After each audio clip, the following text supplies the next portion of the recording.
Somewhere along the mist-covered banks of Louisiana's Bayou River once stood a plantation whose records were deliberately erased in 1859.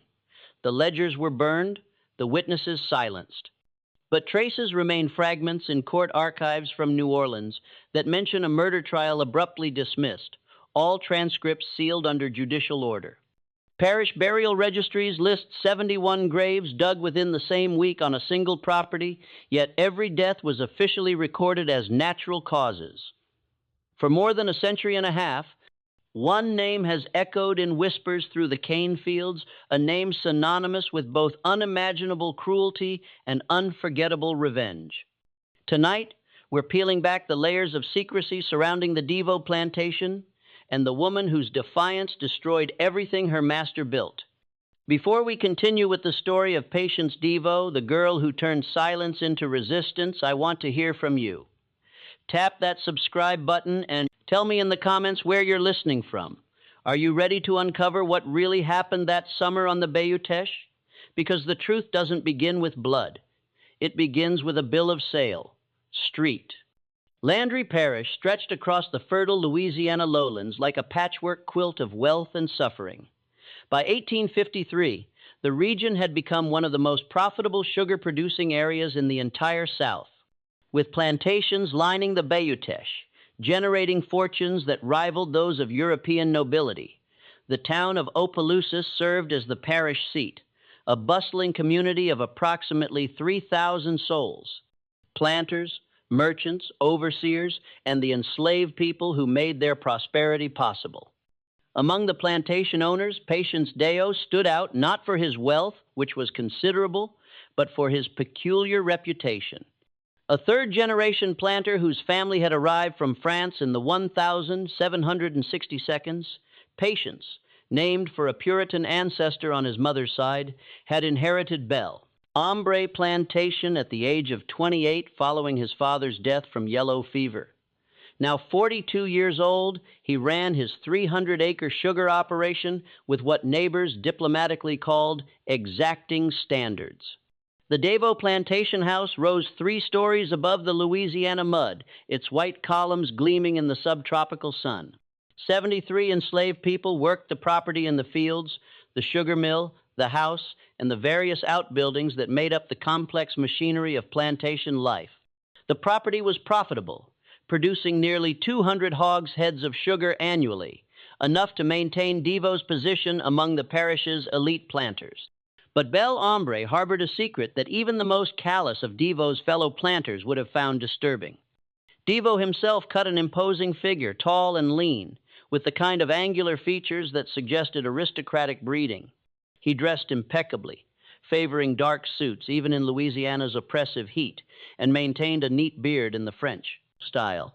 He was educated, having spent 2 years studying in New Orleans, and could quote extensively from both the Bible and various classical texts. He attended church every Sunday at Street, Landry Catholic Church, sitting in the Deru family pew that his grandfather had purchased in 1791. His wife Claudette had died in childbirth 7 years earlier, along with their infant son. Since then, Deer had lived alone in the big house, attended by a rotating staff of house servants who, neighbors noticed, rarely lasted more than a few months before being transferred to field work or sold away entirely. The spring of 1853 brought changes to Belle Ombre. In March, a slave trader named Rufus Gaines arrived from Mobile with a cough of 22 enslaved people recently imported through the illegal but thriving interstate trade. Among them was a girl of approximately 14 years, though her exact age would never be firmly established. The trader manifest listed her simply as Negro girl, field hand, healthy stock. She had been born somewhere in Virginia, separated from her mother at age 7, when the estate she belonged to was liquidated to pay debts. Since then, she had passed through 5 different owners, moving steadily southward through the domestic slave trade, each sale taking her further from anything she had known. By the time she reached Louisiana, she had learned to keep her eyes down, her voice silent, and her thoughts hidden behind a mask of compliance. Devereux purchased her for $800, a significant sum that raised eyebrows among the other planters present at the sale. Field hands typically sold for $5 to $600. But Dea had specific requirements, and this girl met them precisely. Young, strong enough for work, but small-framed and isolated, with no family connections on any nearby plantation. The bill of sale listed her as Clarara, though she would later claim this was not her true name, merely the latest in a series of names given to her by successive owners, each one stripping away more of who she had been. What happened next would transform her into something else entirely. Clarara's first month at Bel Hombre passed in the rhythm common to plantation life. She was assigned to the big house, initially working in the kitchen under the supervision of Aunt Rachel, an older woman who had served the Deer family for 30 years. The work was demanding, rising before dawn to prepare breakfast, maintaining fires, cleaning, washing, and 100 other tasks that kept the household running. But Clarara quickly sensed something wrong in the atmosphere of Bel Umbra. The other house servants moved with a particular kind of tension, their eyes darting toward Devo whenever he entered a room. Conversation stopped abruptly when he approached, and there were absences. Servants who disappeared from the house staff without explanation, replaced by new faces who carried the same haunted expression within weeks. Aunt Rachel tried to warn her in the careful, coded language that enslaved people used to communicate dangerous truths. Master Deer, he got particular ways, she said one evening as they scrubbed pots in the kitchen house. You mind yourself, child. Keep your head down. Do your work. Don't never give him cause to notice you special. But it was already too late. On a humid night in late April, DeVoe summoned Clara to his study. The room smelled of tobacco and old leather, lit by oil lamps that cast wavering shadows across walls lined with books. Devo sat behind a massive desk of imported mahogany, his face impassive as he regarded her. You can read, can't you? He asked. The question was dangerous. Literacy among enslaved people was illegal in Louisiana, punishable by whipping or worse. Clara kept her eyes fixed on the floor. No, sir, don't lie to me. His voice remained calm, almost conversational. I saw you looking at the newspaper I left in the dining room. Your eyes were moving across the words. The silence stretched between them, heavy with threat. I asked you a question, Devo continued. Can you read? Clara's mind raced through possible responses, calculating which lie might save her. But something in Deeru's tone suggested he already knew the answer, that this was some kind of test with no safe outcome. Some, sir, she finally admitted, her voice barely audible. My first master's daughter. She taught me some before you were sold away. Devo finished the sentence for her. He leaned back in his chair, steepling his fingers. Interesting. Very interesting indeed. What Clarara didn't know, couldn't have known, was that Patience Dayu had been searching for exactly this combination of attributes. He needed someone literate, someone isolated, someone who could be molded to his purposes, someone who wouldn't be missed. Over the following weeks, Clarara's duties shifted. She was assigned to clean Devo's private rooms, to organize his papers, to assist him with correspondence. The work itself seemed almost easier than her previous tasks, but it came with a price that became clear incrementally through small degradations that built upon each other like layers of sediment. Devo began requiring her presence in his study every evening, ostensibly to help with paperwork. But the tasks grew stranger. He would dictate passages from the Bible, making her copy them repeatedly, checking her penmanship with critical eyes. He would quiz her on scripture, punishing wrong answers with hours of standing motionless in corners or denial of meals or small physical punishments that left no visible marks. A twisted finger bent back until she gasped, pressure applied to the soft spaces behind her ears, his grip on her arm just tight enough to bruise bone deep without breaking skin. You need to be corrected, he would say in that same calm conversational tone. These are lessons in obedience, in submission to proper authority. Do you understand? The other house servants watched with knowing eyes and said nothing. They had seen this before. They knew how it ended. By June, Clarara's situation had deteriorated beyond anything her previous experience had prepared her for. Devo's lessons had evolved into systematic torture, carefully calculated to maximize suffering while leaving minimal visible evidence. He was methodical, almost scientific in his approach, as though conducting some dark experiment in human endurance. He kept detailed journals, Clara discovered, documenting his training methods in neat handwriting. She saw them once left open on his desk.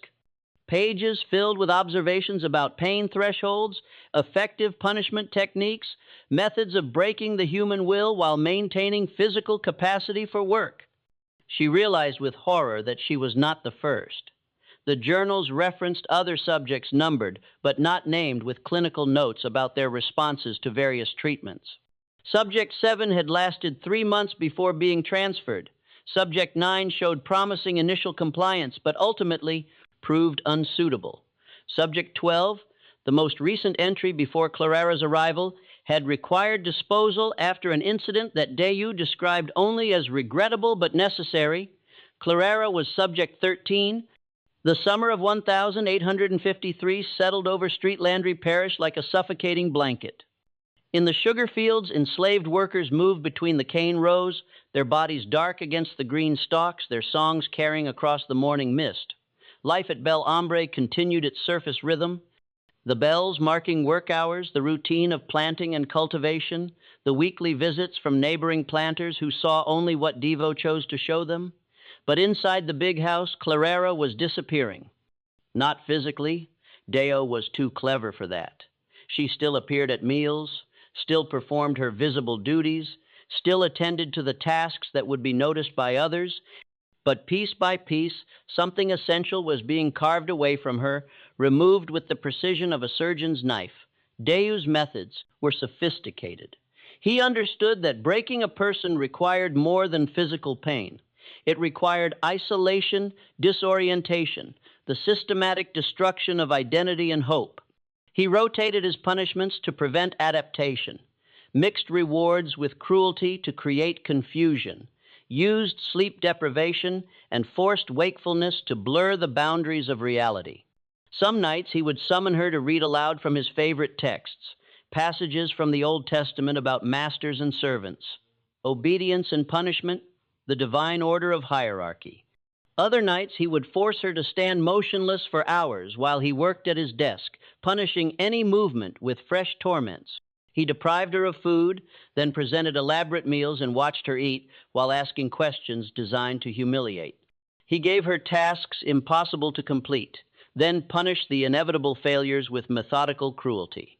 Through it all, he maintained his facade of respectability.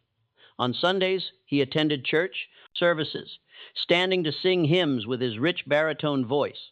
He hosted dinner parties where he entertained neighboring planters with discussions of sugar prices and political developments. He was known as a cultured man, perhaps a bit reserved since his wife's death, but hardly worthy of suspicion. The other enslaved people at Bel Hombre knew, of course. They always knew. But what could they do? Speaking out meant death, or worse, being sold away to the brutal sugar plantations further south, where life expectancy was measured in years rather than decades. So they averted their eyes and whispered prayers and tried not to think about the sounds that sometimes echoed from the big house late at night. Aunt Rachel tried once to intervene. She approached the overseer, a man named Dalton, who managed the field operations, and carefully suggested that Clara was being worked too hard, that perhaps she should be reassigned to other duties.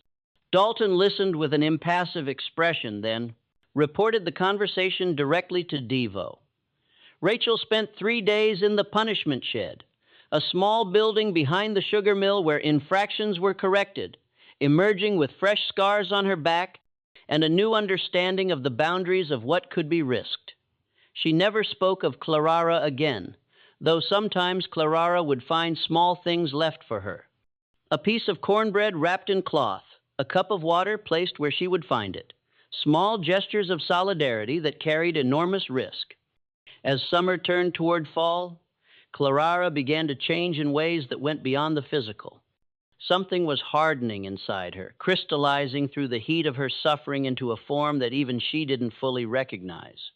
The mask of compliance remained, but behind it, something else was growing.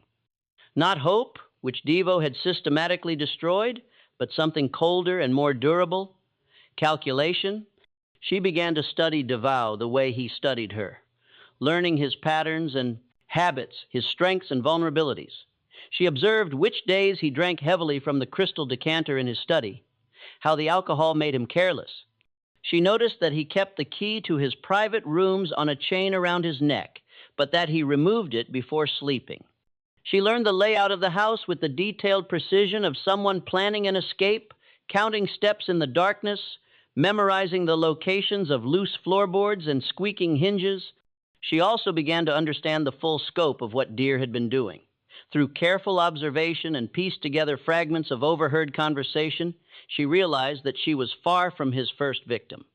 Over the past decade, at least a dozen enslaved people, always young, always isolated, always purchased from distant sellers, had passed through his hands and disappeared. Some had been sold away, their spirits broken.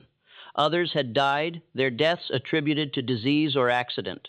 One, the girl who had preceded Clara by only 4 months, had been found drowned in the bayou. Her death ruled a suicide, despite the suspicious circumstances. The truth Clara was discovering would have shocked even the hardened planters of Street Landry Parish. If you're finding this story as disturbing as it is compelling, hit that like button and leave a comment with your thoughts. What would you have done in Clarara's position? Let's find out together what happened next. What Clara didn't yet know was that Devo had begun planning her disposal. In his journal, he had started making notes about her deteriorating usefulness and increasing risk of detection. He had already contacted the trader Rufus Gaines about potential buyers in the Deep South, places where questions wouldn't be asked and records wouldn't be kept. Clara had perhaps 2 weeks before she would be sold away or worse.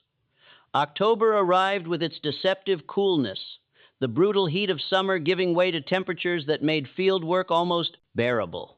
The sugarcane stood tall and ready for harvest, and Belray prepared for the grinding season, the most intense and profitable period of the plantation year, when the cane would be cut and processed into raw sugar in a round-the-clock operation that would consume everyone's energy for weeks. Devo's mood had shifted in ways that Clara recognized as dangerous. He had become almost jovial, sometimes humming to himself as he worked at his desk. He had also become less meticulous in his torments, as though his attention had moved beyond her to some future prospect. She understood why, when she overheard a conversation between Dearoo and his overseer in early October, Gaines will be here on the 20th. Devo was saying, "I need you to prepare the girl, have her cleaned up, make her presentable. He's found a buyer in the sugar parishes south of New Orleans.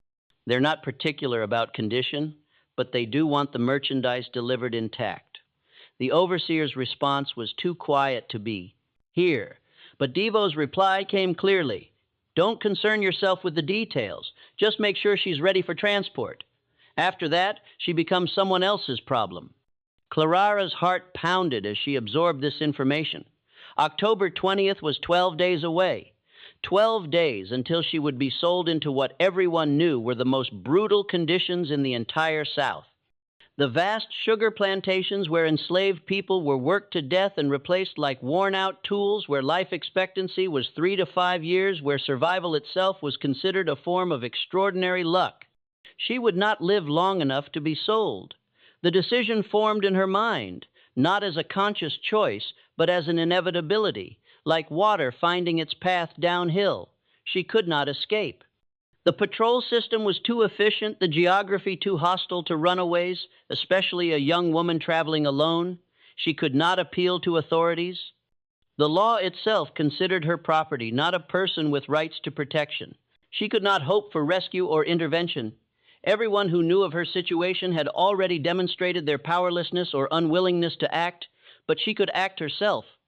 That night, Clara took inventory of her resources. They were pitifully few. Her knowledge of the house, her literacy, her familiarity with Devu's routines, and her access to his private rooms. She also had something else, something that Devo himself had given her without realizing it. A detailed understanding of anatomy and infliction of pain, learned from observing his methods, from enduring them, from reading the clinical descriptions in his journals. She began to plan with the same methodical care that DeVoe had applied to her destruction. The tools she needed were readily available in any plantation household. The sugar mill had sharp implements for cutting cane. The kitchen held knives of various sizes. The carpentry shop contained saws and axes, but Clara understood that her window of opportunity would be measured in minutes, perhaps seconds. She needed something immediately accessible, something that wouldn't raise suspicion if she carried it, something that could serve her purposes efficiently. She found it in DeVoe's own study.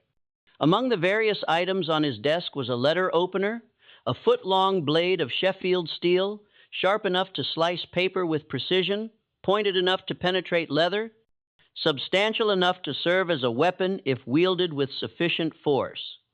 DeVoe used it daily, leaving it lying on his desk among his papers, a tool so ordinary that its potential lethality was invisible. Clara also made another discovery during her careful surveillance of Deo's evening routine. On Wednesday nights, he indulged in particularly heavy drinking, consuming most of a bottle of bourbon while reviewing the week's plantation accounts. The alcohol made him drowsy, made him careless, made him vulnerable in ways he would never be when sober.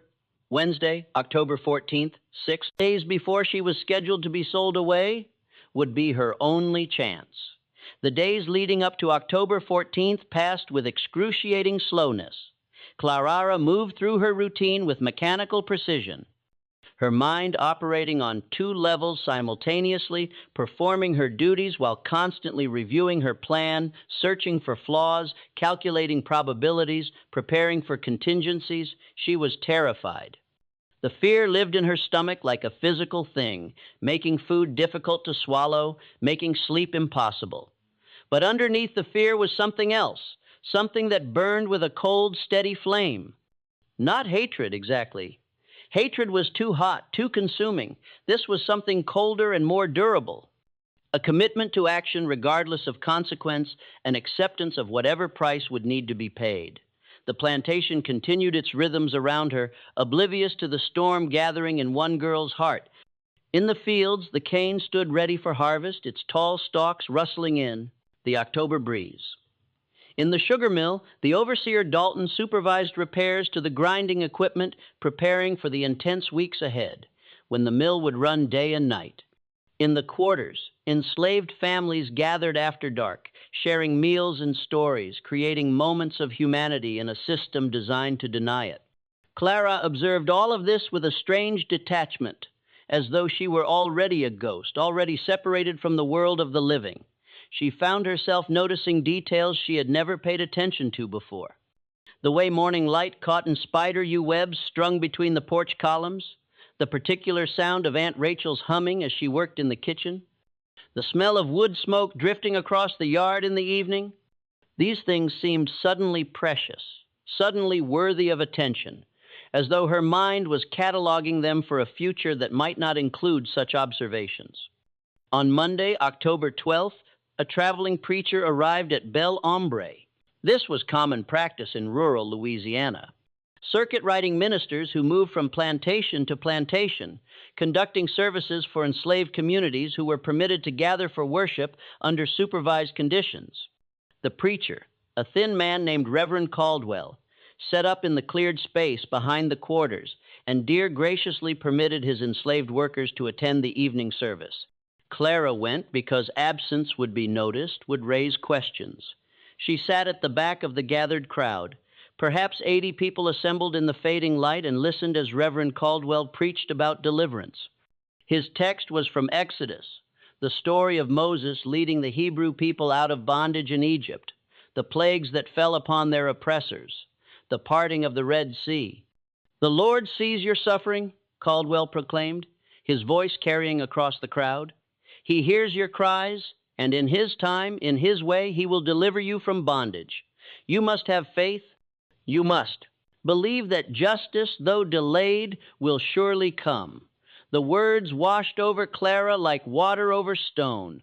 She had heard such promises before, had clung to them during her darkest moments, had prayed for deliverance until her voice was and her knees were bruised from kneeling. But deliverance had not come. Justice had not arrived. God, if he existed, seemed remarkably uninterested in the sufferings of enslaved people in Louisiana. She would not wait for divine intervention. She would create her own deliverance, deliver her own justice, even if the price was her life.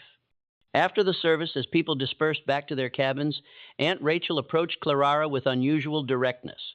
The older woman's face was deeply lined, her hands gnarled from decades of labor, but her eyes were sharp and knowing.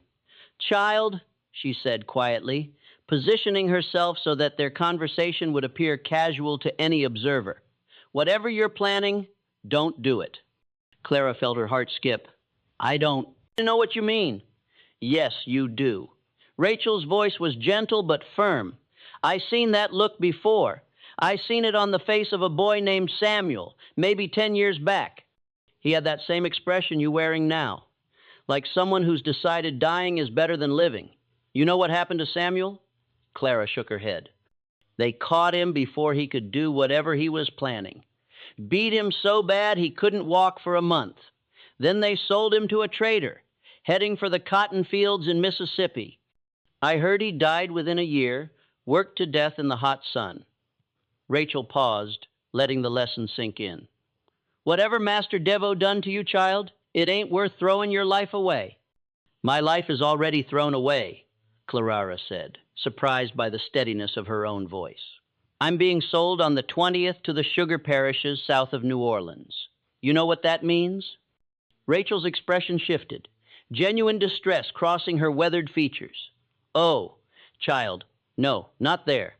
So, tell me, Aunt." "Rachel, what's the difference between dying quickly and dying slowly? At least one way I get to choose. At least one way I get to take something with me when I go." The older woman was silent for a long moment, her eyes searching Clara's face. Then, slowly, she nodded.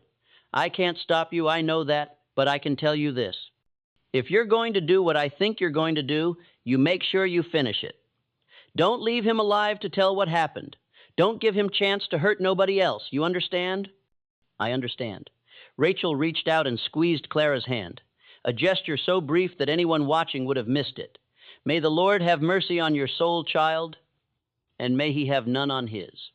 Then she was gone, disappearing into the darkness between the cabins, leaving Clara alone with her thoughts and her terrible resolution. Tuesday, October 13th. Dawned gray and cool with low clouds promising rain that never came. Clara woke before dawn as always and moved through her morning routine with the automatic precision of long practice. She built up the kitchen fires, helped prepare breakfast, carried trays to the big house, cleaned rooms, washed dishes, performed the endless small tasks that made up the machinery of domestic service. But today was different. Today, every action carried extra weight, every moment potentially her last experience of ordinary things. She found herself paying attention to sensations she normally ignored. The texture of linen under her fingers as she folded laundry. The warmth of sun breaking through clouds to touch her face, the taste of the small piece of cornbread she ate for lunch. In the afternoon, Deo summoned her to his study for what she recognized with grim clarity would be his final session of torment before she was sold away. She climbed the stairs to the second floor, walked down the hallway past the portraits of dear ancestors, staring down with painted eyes, and knocked on the study door. "Enter," his voice called.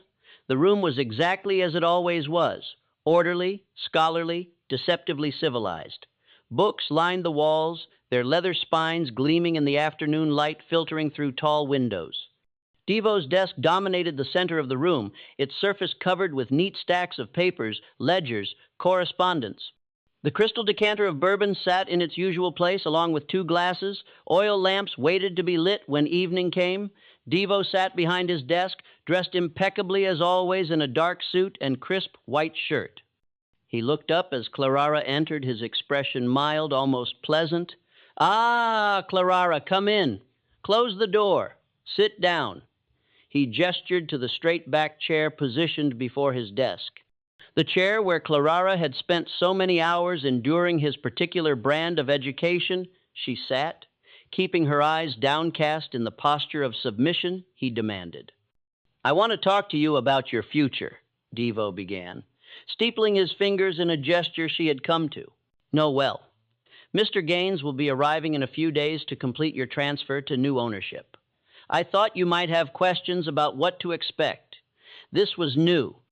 Devo had never before shown interest in explaining or justifying his decisions. The novelty of it was almost surreal. I have no question, sir, Clara said quietly. No? You're not curious about where you're going? What kind of work you'll be doing? DeVow's tone was conversational, almost friendly. This, Clara understood, was part of his psychological method, the unpredictable shifts between cruelty and kindness, keeping his subjects off balance, never certain what to expect. No, sir. He studied her for a moment, his eyes sharp despite the mild expression. You're lying. You know exactly where you're going. The sugar parishes, the places where they grind up workers like cane stalks, where 5 years is considered a long life. You're terrified, aren't you? Clara said nothing. It's all right to admit fear, Devo continued. Fear is rational. Fear is appropriate. What you should fear most, however, is not the future, but the possibility of trying to avoid it. Do you understand what I'm saying, Clara? He was warning her not to try to escape, not to try to resist, not to try anything that would make him escalate his response. The warning itself was almost gentle, which made it more terrifying than any explicit threat. I understand, sir. Good. Devo leaned back in his chair, seemingly satisfied. You've been a challenging subject, Clara. Not as compliant as some, but more resilient than most. I'll miss our evenings together in a way, but all experiments must eventually conclude, and I find myself eager to begin fresh work with new material. He paused, pouring himself 2 fingers of bourbon from the crystal decanter, sipping it slowly. Do you hate me, Clara? The question was a trap. Either answer would displease him, would earn fresh punishment, but Clara found herself responding with unexpected honesty. No, sir. And it was true. She didn't hate him. Hatred implied a relationship, an emotional connection, a recognition of shared humanity. What she felt toward Patience Devo was something far colder, an absolute determination that he should cease to exist, delivered with the emotional investment of someone deciding to exterminate vermin. DeVow seemed pleased by her answer, missing entirely the truth behind it. Good, he said. Hatred clouds judgment. Submission requires clarity of mind and purity of obedience. You're learning even at this late stage. He paused again, swirling the bourbon in his glass, watching the amber liquid catch the light. I've kept detailed records of our time together. Did you know that? Observations, measurements, assessments of technique and result. Quite fascinating, really. The human capacity for adaptation, for endurance, for survival, even under the most adverse conditions. You've contributed to a body of knowledge that might someday prove valuable. Clara listened to this with a strange detachment. He was describing her suffering as research, her pain as data, her existence as nothing more than experimental material. It should have provoked some response, rage, disgust, despair, but she felt nothing except the cold certainty of what would happen tomorrow night. You may go, Devo said finally, dismissing her with a wave of his hand. Get some rest. Mr. Dalton will want you looking presentable when Mr. Gaines arrives. Clara stood curtsied in the manner he required and left the study. She walked down the hallway, down the stairs, through the house to the kitchen, moving like a mechanism wound tight and counting down to release. Aunt Rachel was alone in the kitchen preparing vegetables for the evening meal. She looked up as Clara entered, her eyes asking questions that couldn't be spoken aloud. Clara nodded once, a tiny movement that conveyed everything. Rachel closed her eyes briefly, her lips moving in what might have been prayer. Then she returned to her work, her knife moving through carrots with steady precision, and Clara understood that no more would be said between them. Some things went beyond words, beyond advice, beyond anything except silent witness. That evening, Clara lay on her pallet in the small room off the kitchen where she slept, staring at the ceiling in the darkness. Around her, the house settled into its nighttime rhythms. The distant sounds of the overseer making his rounds, the murmur of voices from the quarters beyond the yard, the creak of wood and whisper of wind. She should sleep. She would need all her strength for what was coming. But sleep was impossible, her mind too active, too full of scenarios and possibilities and calculations. She thought about her mother, whom she barely remembered, a soft voice singing in the darkness, warm arms holding her, a face that had faded to nothing more than impression and longing. She thought about the 7-year-old girl she had been, standing on an auction block in Virginia, trying not to cry as strange white men examined her teeth and felt her arms and discussed her value in voices that treated her as an object, not a person. She thought about all the owners who had followed, each one stripping away another layer of who she had been until she could no longer remember her real name, the name her mother had given her, the name that had connected her to family and history and identity. Who was she now? Not Clara. That was just another name imposed by ownership, not even fully human anymore. At least not in the eyes of the law, not in the eyes of the society that permitted and profited from her bondage. But tomorrow night she would become something, someone, a person who had acted, who had chosen, who had refused to be passive in the face of her own destruction. It wasn't much. It probably wasn't enough, but it was what she had. The hours until dawn passed with excruciating slowness. Clara must have dozed, eventually because she woke to the sound of the plantation bell ringing the call to morning labor, gray light filtering through the single window of her room. Wednesday, October 14th. Her last day as Clara, her last day as anything. She rose, dressed in her work clothes, and began her final day at Bel Hombre. The morning passed in a blur of activity. Clara moved through her tasks with mechanical efficiency, her body performing familiar actions while her mind remained elsewhere, counting down hours and then minutes to the moment that would change everything. Breakfast preparation, cleaning the dining room, carrying water, sweeping floors, washing dishes, the endless cycle of domestic labor that had defined her existence for as long as she could remember. At midday, she ate a small meal of cornbread and beans, forcing herself to swallow despite the knot of tension in her stomach. She would need energy. She would need strength. She could not afford weakness. In the afternoon, she found herself alone in Devo's study during her routine cleaning. The room was empty, Devo having gone to inspect the sugar mill with his overseer. This was her opportunity. The letter opener lay on his desk among various papers and correspondence, its Sheffield steel blade catching the afternoon light. Clara had cleaned around it 100 times, had polished its brass handle, had never considered it as anything except another piece of the room's furnishings. Now she saw it differently. She saw its length, a full foot from tip to handle. She saw its weight, substantial enough to penetrate leather or heavy cloth. She saw its edge, sharp enough to slice through paper with precision, sharp enough to cut flesh if wielded with force. She picked it up, testing its balance, feeling how it fit in her hand. It was heavier than she expected, more substantial, more real.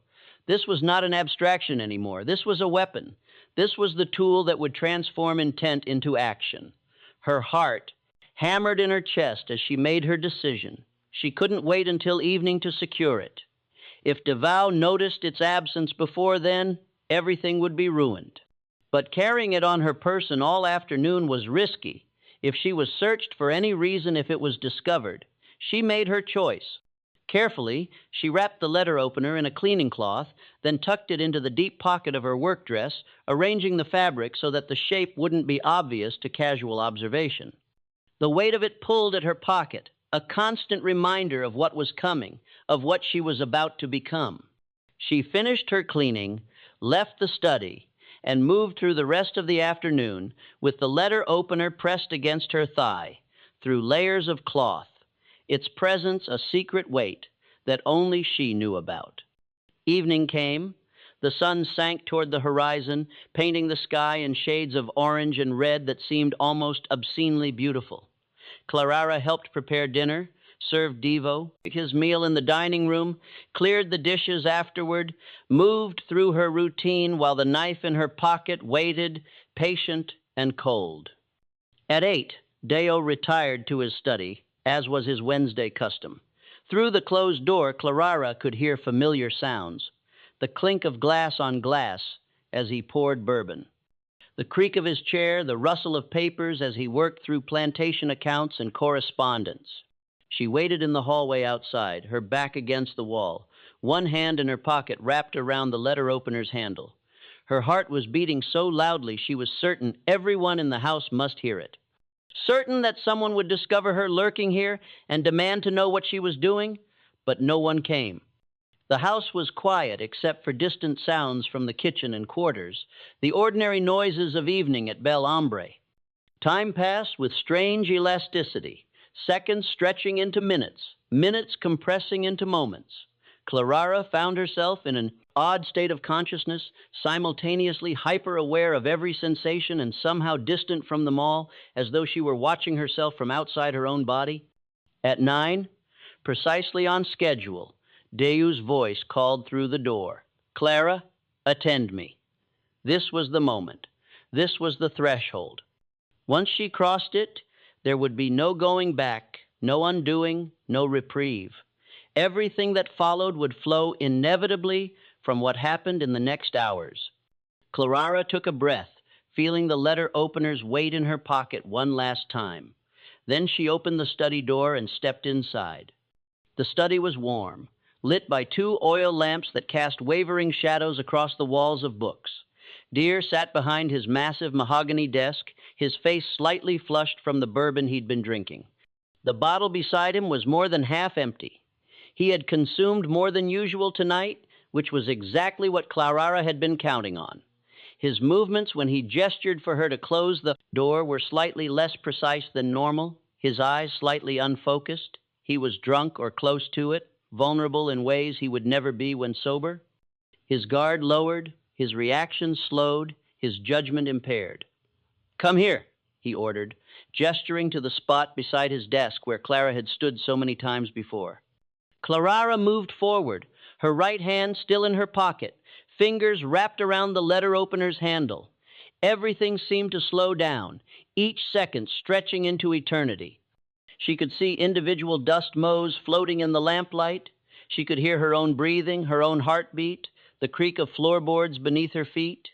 She could smell the bourbon on Devo's breath, the tobacco smoke that clung to his clothes, the faint scent of leather and old paper that permeated the study. Time seemed to compress and expand simultaneously. In her peripheral vision, she could see the crystal decanter on Devo's desk, the light refracting through the amber liquid. Within it, she could see the ledger books stacked neatly on the corner of his desk, each one recording the financial transactions that reduced human beings to columns of numbers and profit margins. She could see Devo's hands, the hands that had inflicted so much calculated suffering, resting on the desk's surface, fingers drumming idly against the polished wood. "I've been reviewing my notes on your progress," Devo was saying, his words slightly slurred. "Quite remarkable, really. Your capacity for endurance, your ability to adapt to challenging circumstances. It's almost a pity that our work together must end. But as I said, all experiments must conclude eventually." He reached for his bourbon glass, raised it to his lips, drank deeply. His attention was momentarily diverted, his neck exposed above his collar, the lamplight casting shadows in the hollow of his throat. Clara acted. She pulled the letter opener from her pocket in a single fluid motion and drove it toward Devo's neck, with all the force she could muster. But her hands were shaking, whether from fear or adrenaline or the simple enormity of what she was attempting, and her aim was imperfect. The blade struck his shoulder instead, penetrating several inches into flesh and muscle, hitting bone with a sensation that traveled up the handle into Clara's hand. Devo roared with pain and shock, lurching to his feet with such force that his chair toppled backward, crashing against the bookshelf behind him. His hand grabbed for the knife handle protruding from his shoulder, trying to pull it free, his face contorting with a mixture of rage and disbelief. "You!" he gasped, his voice strangled. "You dare?" But Clara didn't let him finish. 6 months of accumulated suffering, 6 months of systematic torture, 6 months of helpless submission erupted from her in a fury of action. She launched herself at him, her fists striking at his face, her weight, meager though it was, knocking him off balance. They crashed into the bookshelf behind his desk, volumes tumbling down around them in a cascade of leather and paper. Deo was larger and stronger. Clara had known this would be the case, had factored it into her planning. But he was also drunk and wounded, blood soaking through his shirt from the stab wound in his shoulder, his movements uncoordinated, his reactions slowed by alcohol and shock. They struggled in terrible silence, both instinctively understanding that noise would bring others, would summon witnesses, would transform this private confrontation into something public, and therefore even more dangerous. The only sounds were their breathing, harsh and ragged, and the impact of bodies against furniture, the crash of objects falling, the scrape of shoes against floorboards. Devo's hands closed around Clara's throat, his fingers digging into soft flesh, cutting off her air. Black spots began to dance in her vision. Her lungs burned. She was dying, she realized with strange clarity. He was killing her. Despite everything, her planning, her determination, her willingness to sacrifice her life, he was still going to kill her, still going to win, still going to reduce her to nothing more than another entry in his cursed journals. Her hand found the letter opener, still protruding from his shoulder. She grabbed the handle, now slick with blood, and yanked it free with a sucking sound that would haunt her memory forever. The blade came away, trailing dark blood, and for a moment she could see the wound it left behind, a ragged opening in flesh that looked somehow obscene, somehow more real than anything she had ever witnessed. Then she drove the blade into him again and again and again. She struck wherever her hand could reach, his chest, his stomach, his arms as he tried to defend himself. Each blow was powered by 6 months of torture, by the memory of every girl who had suffered before her, by the knowledge that survival required absolute commitment, that half measures would mean her death and his survival and the continuation of everything he represented. Deo's grip on her throat weakened. He fell backward, striking his head on the corner of his desk with a sound like a mallet hitting meat, a wet, heavy sound that Clara would never be able to forget. He collapsed to the floor, blood spreading beneath him in a dark pool that caught the lamplight and gleamed like oil. He lay there, bleeding from multiple wounds, his breathing shallow and labored, his eyes wide with shock and pain and something that might have been fear, real fear, perhaps for the first time in his privileged, cruel life. Clara stood over him, the bloody letter opener still clutched in her hand, her chest heaving, her mind strangely calm. This was the moment. This was the choice. She could run now. She could flee into the darkness and hope for escape, even though escape was nearly impossible for an enslaved woman in Louisiana, even though she would certainly be caught and killed within days. Or she could finish what she had started. She looked at Dira, really looked at him. This man who had purchased her like livestock, who had systematically destroyed her humanity piece by piece, who had documented his cruelty in neat handwriting as though it were science rather than sadism. This man who had done the same to at least a dozen others before her, who would certainly do it again to whoever came after her if he survived this night. And something else was operating in Clara now, something that went beyond survival or even vengeance. A methodical fury that required completion, that demanded every ounce of suffering be repaid, that insisted on a specific and terrible form of justice. She looked at the tools available in the study, the letter opener still in her hand, its blade now dark with blood, a heavy brass candlestick on the desk, a fire poker leaning against the fireplace, various implements scattered around the room, ordinary objects that could be repurposed for extraordinary ends. Then she looked at Dear himself, still conscious, still breathing, still aware enough to understand what was happening to him. His eyes met hers, and in them she saw something she had never seen before. Fear. Real, helpless, desperate fear. You studied pain, Clara heard herself say. her voice strange and distant in her own ears. "You documented it. You treated it like science. You wrote about thresholds and tolerances and breaking points. Now you're going to learn everything you taught me." What followed would shock even the most hardened observers of plantation violence, would create a legend that would persist for generations, would transform Clara from victim into something else entirely, something that represented both the absolute depths of human cruelty and the absolute limits of human endurance. Clara made a decision in that moment, a decision that was both calculated and emotionally driven, both rational and insane. She would not simply kill Patience Day. She would dismantle him. She would reduce him to components. She would treat him the way he had treated her, as raw material for experimentation, as an object rather than a person, as something to be studied and documented and ultimately discarded. She began methodically using the letter opener and other tools she found in the study. The brass candlestick became a hammer. The fire poker became a lever. Various implements from Diarru's desk drawers, sharp, heavy, useful objects that had served mundane purposes, were repurposed for darker work. And through it all, Clara was careful. Careful not to let Deo die too quickly. That would be mercy. And mercy was not what this moment required. Careful to work in silence, stuffing cloth in his mouth to muffle sounds, mindful that the other enslaved people in the quarters beyond the house should not be implicated in what was happening. This was her action, her choice, her responsibility alone. She was also careful to apply the lessons she had learned. 6 months of systematic torture had taught her anatomy through suffering. She knew what hurt and how much. Knew the difference between damage that killed quickly and damage that lingered, knew which parts of the body were most sensitive to pain and which were most essential to life. She applied this knowledge with scientific precision. Hours passed, the oil lamps burned low, and Clara refilled them from the reserve Devo kept in a cabinet.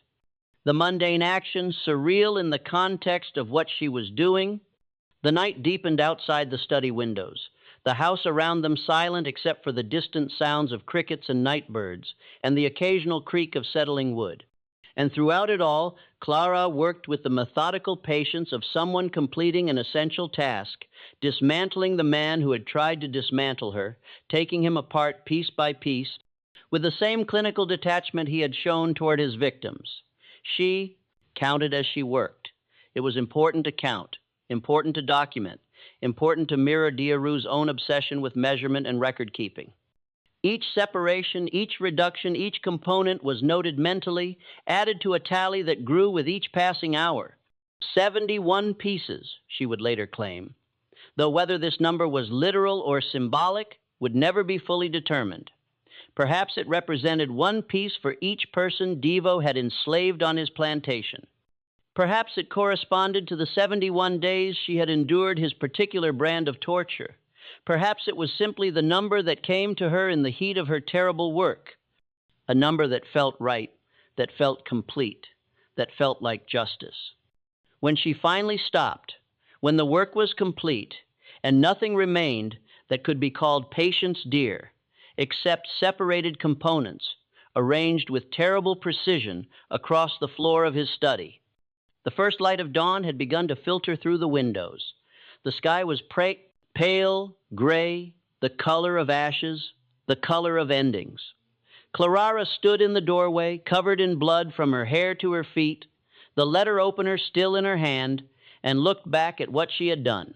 She felt no satisfaction, no triumph, no relief. She felt nothing at all, as though the part of her capable of feeling had been excised along with everything else Devo had taken from her. She had become exactly what he had tried to make her, something less than human, something reduced to pure function, something that existed only to serve a purpose. But the purpose she had served was her own, not his. And in that distinction lay whatever meaning could be salvaged from this night of horror. Clara walked out of the study, through the big house, down the front steps, and into the gray light of morning. Behind her, the study door stood open, revealing shadows and shapes that would haunt the imagination of everyone who eventually saw them.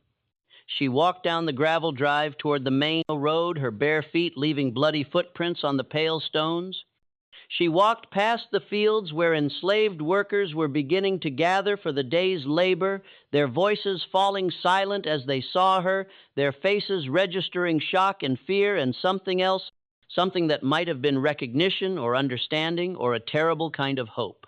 She walked until she reached the main road where she simply stopped and waited, the letter opener hanging loosely from her hand, her face expressionless, her eyes fixed on some distant point that only she could see.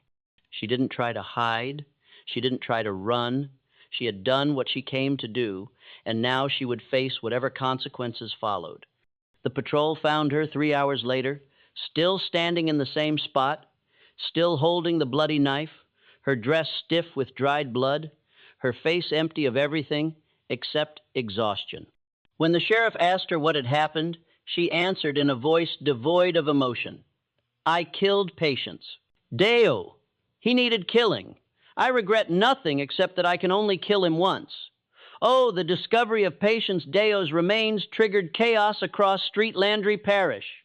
When the overseer Dalton entered the study at dawn to review the day's work assignments, finding the door standing open, finding the silence within somehow worse than any sound, he discovered a scene that would haunt him for the rest of his life. His screams brought the other house servants running. Aunt Rachel arrived first, took one look through the doorway, and immediately began harrying the others away, preventing them from seeing what lay inside. But it was too late. They had glimpsed enough. Word spread through the quarters within minutes, carried on whispered breaths and horrified expressions. The parish sheriff arrived within hours, accompanied by a coroner named Harding and half a dozen armed deputies. They sealed the study and began documenting what they found with grim efficiency. The coroner, a man who had performed autopsies on yellow fever victims and battlefield casualties during the Mexican War, emerged from the room pale and shaken, refusing to provide details about what he had witnessed beyond the bare minimum required for his official report. "I've seen men torn apart by cannon fire," Harding told the sheriff, his voice unsteady. "I've examined bodies pulled from the river after weeks in the water. I've cut open cholera victims and dissected corpses in anatomy classes, but I have never in 20 years of medical practice seen anything like what's in that room. It's not human. It's not possible. He couldn't finish the sentence. The sheriff, a man named Boudreau, who had served in his position for 15 years, took his own look at the study. He stayed inside for perhaps 5 minutes before emerging, his face gray, his hands shaking as he fumbled for his pipe. He smoked 3 bowls of tobacco in rapid succession before he felt composed enough to issue orders. "No one speaks of what's in that room," he told his deputies. "Not to your families, not to your friends, not to anyone. Whatever we saw in there, it doesn't leave Bel Hombre. Is that understood?" The deputies nodded, their faces reflecting the same shock that Boudreau felt. By noon, news of Deo's death had spread across the parish, though the details remained carefully obscured. The official story released by Sheriff Boudreau, after consultation with the parish judge and several prominent planters, stated only that Patient Deer had been murdered by an enslaved woman in his household, who was subsequently apprehended by authorities. But rumors spread faster than official statements carried on the lips of enslaved people, who whispered to each other in the fields of house servants who spoke in coded language to their counterparts on other plantations, of freedmen and poor whites who gathered in Opelousas taverns and speculated about what had really happened at Bel Umbra. The numbers varied. Some said DeVoe had been cut into 50 pieces. Others claimed 100. Some said the girl had drunk his blood. Others insisted she had eaten his heart. The truth was lost in a swirl of rumor and counter-rumor, each version more extreme than the last. What was not rumor was the response of the enslaved community. Within days of Devo's death, something unprecedented began to happen across Street Landry Parish. Enslaved people started refusing to work. Not violently, not through organized uprising, but simply through quiet, firm resistance. They gathered in their quarters and in the woods, refusing to go to the fields, refusing to respond to threats or punishments, refusing to disperse. Within a week, More than 200 people had assembled in hidden camps in the forests and swamps surrounding Bel Ombre. They built fires and shared food and waited. No demands were made. No manifestos were issued. They simply existed in a state of collective refusal, and their very presence sent waves of terror through the planter class. It was the closest thing to organized resistance that Louisiana had seen since the German coast uprising of 1811, and it terrified the white population. Patrols were doubled, then tripled. Militia units were called up. Armed planters rode the roads between plantations, searching for signs of further insurrection, but the assembled enslaved people remained peaceful. They committed no violence. They threatened no one. They simply refused to work until the girl Clara, or whatever her name was, received what they called justice. The problem from the perspective of Louisiana's legal system was what exactly that meant. Under the state's black code, enslaved people who murdered their masters were to be executed swiftly and publicly, their deaths serving as warnings to prevent further insurrection. But the circumstances of this case presented unusual complications that made the usual procedures impossible to follow. First, there was the matter of Diarro's study. When authorities searched it thoroughly, they discovered his journals, detailed records of systematic torture spanning more than a decade, descriptions of methods and results, clinical notes about previous victims. The documents were so disturbing that the judge presiding over Clarara's case, a man named Broussard, who had served on the bench for 20 years, ordered them sealed immediately. "These cannot be made public," Broussard told the sheriff and the parish prosecutor in a closed meeting. "If word spreads about what Deo was doing, it will provoke reactions we cannot control. The enslaved population will use it as justification for violence. Abolitionist newspapers in the North will seize on it as propaganda. Our entire social order could be called into question, but the journals provide context for what the girl did," the prosecutor argued. "They explain." "They explain nothing," Broussard interrupted. "They are the ravings of a disturbed mind, and they will never see the light of day. Seal them, lock them away. They are not to be referenced in any court proceeding. Is that clear?" So the journals were removed from evidence, placed in a sealed box, and stored in the parish courthouse vault, where they would remain officially, at least for the next century and a half. Second, there was the question of how Clara had accomplished what she did. The physical evidence suggested a sustained assault lasting hours, requiring strength and determination that seemed implausible for someone of her size and condition. Medical experts brought in to examine the study were baffled by the precision of what had been done, the apparent anatomical knowledge required, the sheer physical endurance necessary to complete such work. "It's not possible," one doctor insisted. "A girl of her size and strength simply could not have done this alone. There must have been others involved, multiple assailants working together." But Clarara, when questioned, maintained that she had acted alone. "No one helped me," she stated flatly during her one and only interrogation. "No one knew what I was planning. This was my choice and mine alone. I will not allow others to be punished for my actions." Third, and most troubling for the parish authorities, was the continued presence of the assembled enslaved people in the forests and swamps. They showed no signs of dispersing. If anything, their numbers were growing as word spread to neighboring parishes, and while they remained peaceful, their very existence represented a challenge to authority that could not be allowed to stand. The trial itself was conducted in near total secrecy. The courtroom was closed to the public. No journalists were permitted. No transcript was made of the proceedings. Clarara was represented by a court-appointed attorney named Hebert, a young lawyer who spoke perhaps 50 words on her behalf, most of them procedural formalities. The prosecution presented its case in less than an hour. Deo was dead. Clarara had confessed to killing him. The evidence was overwhelming. The law was clear. The verdict should be death carried out publicly as a warning to others. But Judge Broussard faced an impossible situation. Executing Clarara would provoke the gathered enslaved people to violence. He had no doubt of that. The parish did not have sufficient forces to control an uprising of that scale. people would die. Property would be destroyed, the entire social order of the region would be threatened. On the other hand, failing to execute her would be seen as weakness, would suggest that enslaved people could murder their masters and escape justice would encourage further resistance and rebellion. Broussard adjourned the trial without issuing a verdict, claiming he needed time to consider the legal complexities of the case. In reality, he spent the next 3 days in frantic consultations with the governor, with prominent planters, with militia commanders, trying to find a solution that would satisfy the demands of law and order without triggering the violence that everyone feared. The solution, when it came, was characteristically Southern in its combination of pragmatism and dishonesty. On October 28, 1853, Sheriff Boudreaux issued a brief statement. The matter of the death of Patience Deer has been resolved to the satisfaction of the court and in accordance with the laws of Louisiana. Justice has been served. All enslaved persons are ordered to return to their plantations and resume their normal duties.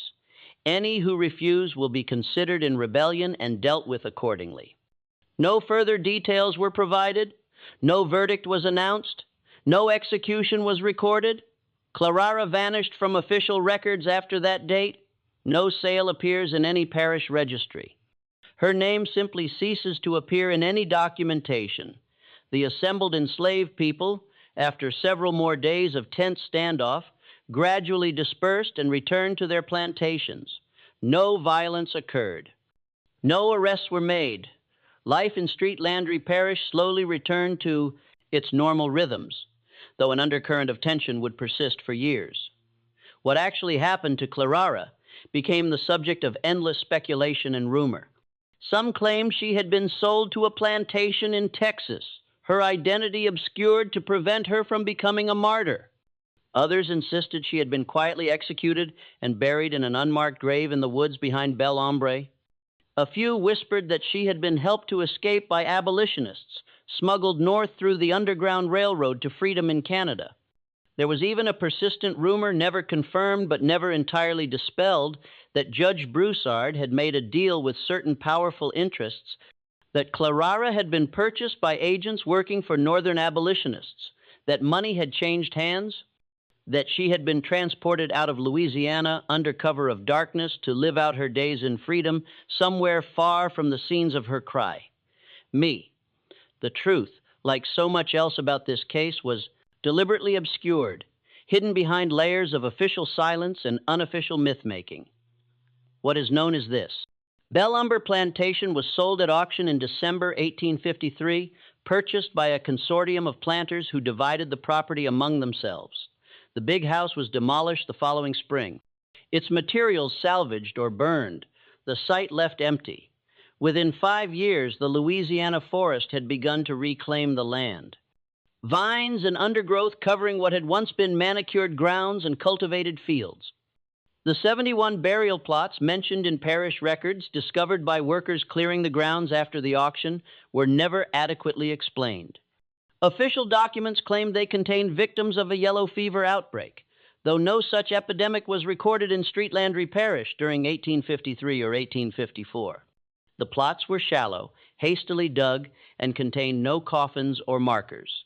Local historians who later researched the matter found no death certificates, no names, no explanation for why so many people would have been buried on the same property within the same week. Some speculated they were not graves at all, but rather holes dug by authorities searching for evidence, though evidence of what was never clarified. Others believed they represented something more symbolic, perhaps 71 separate sites where parts of Dur had been buried, each piece interred individually in some grim memorial to Clara's methodical vengeance.